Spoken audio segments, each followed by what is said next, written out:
Palalawakin pa ng National Commission of Senior Citizens ang programa nito para sa pagbibigay ng serbisyo sa mga nakatatanda. Yan ang ulat ni Denise Osorio. Kami, mga senior, bigyan naman kami ng sa pamumuhay para makapagtrabaho naman kami. Sa edad na 74, umaasa si Ginang Remedyo sa suporta ng kanyang pamilya at sa mga serbisyong handog ng pamahalaan. Nagtutulungan ang kanyang 5 anak at mga apo para matustusan ang kanyang mga pangangailangan, lalo na't may maintenance na siya. Pangkaraniwang kwento ito ng maraming senior citizen dito sa Pilipinas. Isa sa mga tumutulong kay Lola Remedios ang apo niyang si Renny Jane, isang solo parent, nagtatrabaho at nag-aalaga sa kanyang lola. Nakikiambag rin siya sa binibigay na sustento ng pamahalaan para kay Lola Remedios.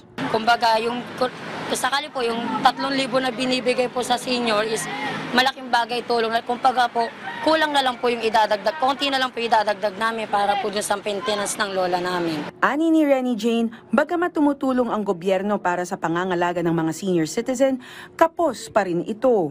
Sa harap ng tumatandang populasyon sa Pilipinas, mahalaga ang kapakanan ng mga senior citizens. Base sa datos ng National Commission of Senior Citizens, halos 10% ng mga Pilipino ay nasa edad na 60 pataas.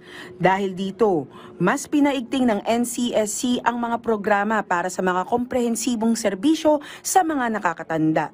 Ang sabi ng Pangulo natin, ang mga nakatatanda bilang haligi ng ating bayan should continue to be productive at sila dapat ay kasama rin sa ating economic revolution for our country.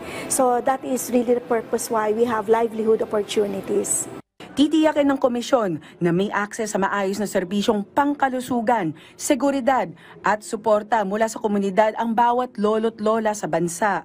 Pinagbubuti din ang data collection para malaman ang eksaktong bilang at estado ng mga senior citizens para masigurong naihahatid ang tamang tulong sa mga seniors.